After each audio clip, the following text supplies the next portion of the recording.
आज पुणे में जो जनता सरकार मोर्चा की टीम यहाँ पे मौजूद है। यहाँ पे हमारे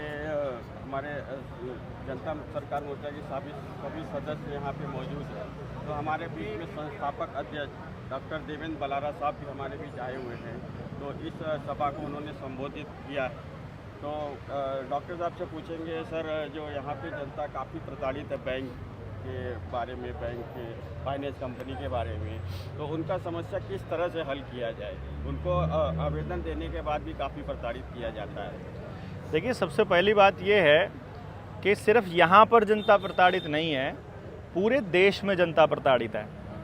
और ये कोई संयोग से नहीं हुआ है, ये पूरा योजनाबद्ध तरीके से किया गया षड्यंत्र है, जिसमें असली मकसद आपकी प्रॉपर्टीज़ को जब्त करना ही है। और इसके अंदर जो प्रशासन है, प्रशासन के लोग हैं, तंत्र है, चाहे पुलिस हुई, चाहे कलेक्टर हुए, चाहे और दूसरा तंत्र हुआ, उसको ज़रिया बनाया जाता है, उसी को हथियार की तरह इस्तेमाल किया जाता है जनता के खिलाफ। ये पहले भी हुआ है, लॉकडाउन लगा उस दौरान भी ये हुआ था। और जब भी इस जनता को प्रताड़ित करने का काम किया जाता है, जब भी इमरजेंसीज लगाई जाती हैं, वो इन्हीं लोगों के माध्यम से लगाई जाती हैं। अब बैंकों ने इतने सालों से, मतलब सैकड़ों सालों से बनाया हुआ अपना साम्राज्य है, वो साम्राज्य अगर आपके आवेदन लगाने से हिलता है, उसकी जड़ें अगर हिलती हैं, अगर वो उखड़ के दूर पड़ने का है, उसको बिखरने का एक डर रहता है, तो वो इतनी आसानी से तो अपने साम्राज्य को बिखरने नहीं देंगे, तो इतनी आसानी से तो वो आपको जीतने नहीं देंगे। तो आवेदन लगाना जीतने का निशान नहीं है। आवेदन लगाना तो एक प्रक्रिया है, सिर्फ उस आवेदक को ये बताने की कि देखो, असली में जो चोर है वो आप नहीं हो, असली चोर बैंक हैं, असली चोर बैंकिंग व्यवस्था है। उसको बताने के बाद पहले वो व्यक्ति अपने गिल्टी कॉन्शियस से निकला, क्योंकि हमारे समाज में हमारे पुरखों ने हमको ये सिखाया है, हमारे बुजुर्गों ने, कि हमें किसी का कर्जा लेकर मारना नहीं है।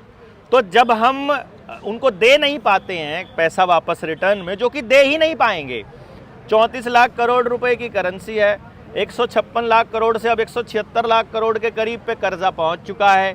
सारे लोग अपना सारा कर्जा दे देंगे तो भी 140 लाख करोड़ के करीब का तो जो प्रॉपर्टीज़ है उनका नीलाम होना तय है। यानी 90% प्रॉपर्टीज़ का अगर नीलाम होना तय है, तो इसका मतलब ये हुआ कि आप ये कर्जा दे ना पाओ, ऐसा तयशुदा एक कार्यक्रम है बैंकों का, जिसमें आपको फंसाया गया है। हम सिर्फ जनता को ये बता रहे हैं कि असली चोर आप नहीं हो, आप चुकता नहीं कर पा रहे तो इसमें आपकी कोई गलती नहीं है, ये व्यवस्था ने ही बनाया है ऐसा इंतज़ाम। आपको करना क्या है कि जो सिद्धांत की लड़ाई है वो लड़नी शुरू करनी है।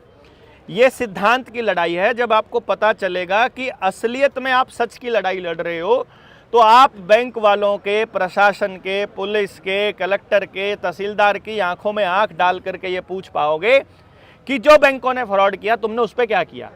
हमने जो FIR दी थी, क्या किसी पुलिस वाले ने आज तक ये वापस दिया हमको लिख करके कि हम आपकी FIR इसलिए नहीं दर्ज कर रहे हैं क्योंकि आपने कोई गलत या सही बात कही है?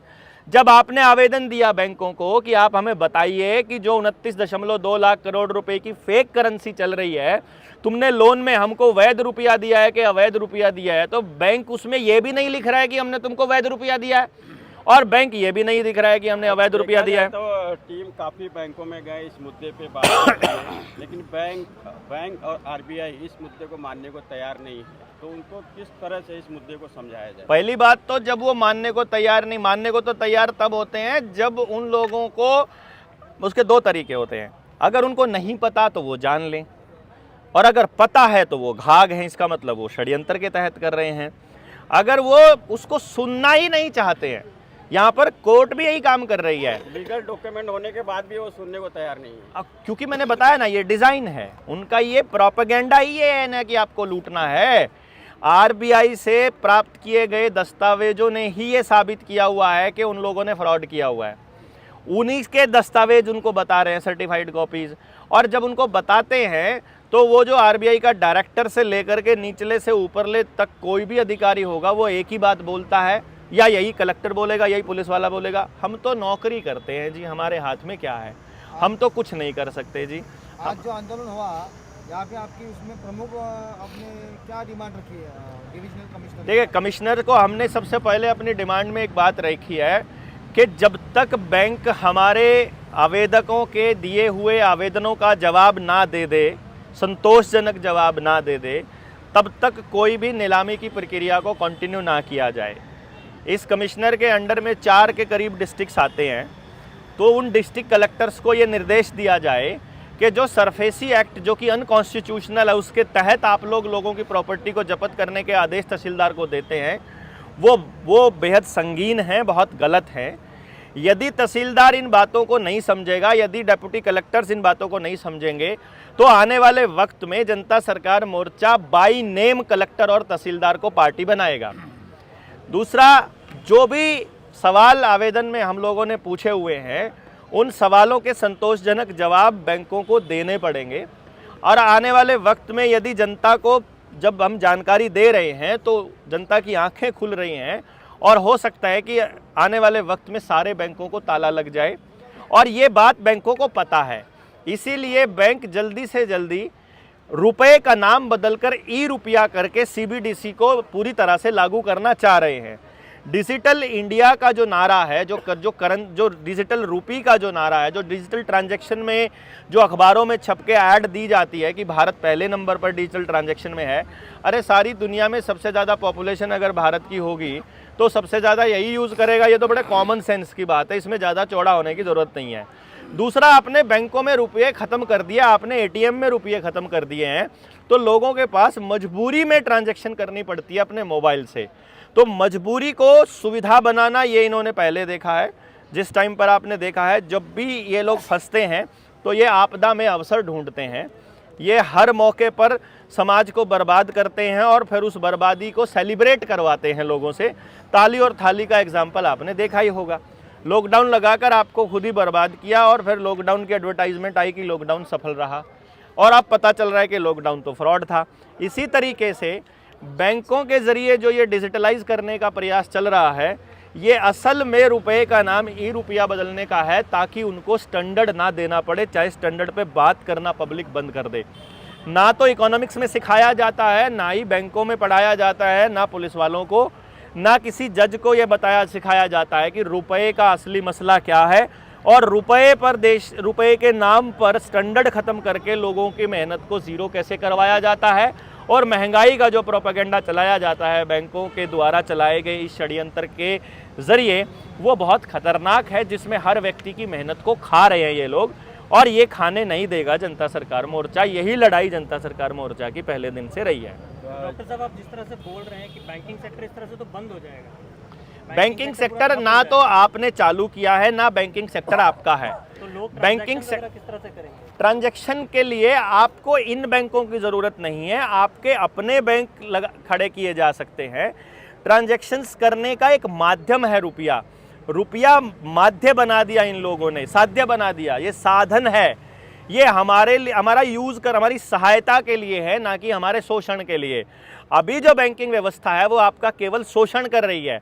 तो गांव सिद्धांत को फॉलो करें और अपने अपने गांव अपने विनिमय व्यवस्था को अपने आप चालू करेंगे जब बैठ करके, तो आपको पता चलेगा कि आप अपने लेवल पर अपनी बैंकिंग और अपनी मुद्रा चालू कर सकते हैं। ये कोई बहुत बड़ी मतलब इसमें रॉकेट साइंस नहीं है।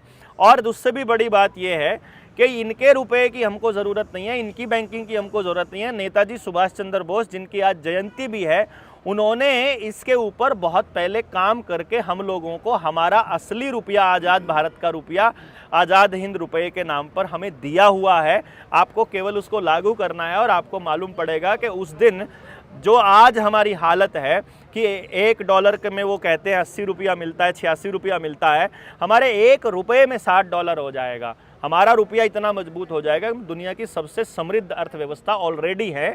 हमारे प्राकृतिक संसाधन इतने ज़्यादा हैं कि अगर उनकी लूट भी बंद कर दी जाए और हमारा असली रुपया चालू कर दिया जाए जो सिद्धांत के आधार पर बेसिस हो, तो हमारा देश बिल्कुल गरीब नहीं है। 140 करोड़ लोगों का मतलब है 140 करोड़ दिमाग और 280 करोड़ हाथ। इनका सही इस्तेमाल किया जाए और संसाधनों का ठीक से डिस्ट्रीब्यूशन किया जाए तो हमारा देश आज भी दुनिया की सबसे बड़ी अर्थव्यवस्था है, जो कि 60 में भी हुआ करता था। उस टाइम तो अंग्रेज़ों का ही राज बोला जाता है।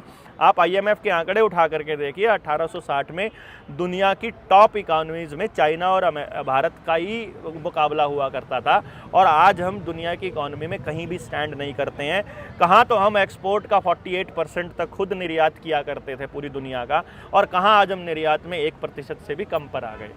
बलारा साहब, जिस तरह से भी लोग आपसे और जुड़ रहे हैं, जुड़ना चाह रहे हैं, आप आज पूना में आए हुए हैं, तो पूना में आपकी अगली ट्रेनिंग वगैरह या सेमिनार वगैरह? पूना में अगली ट्रेनिंग 2, 3 और 4 तारीख को होगी। जगह का नाम क्या है उसका आप बताएंगे? खेड़ शिवापुर।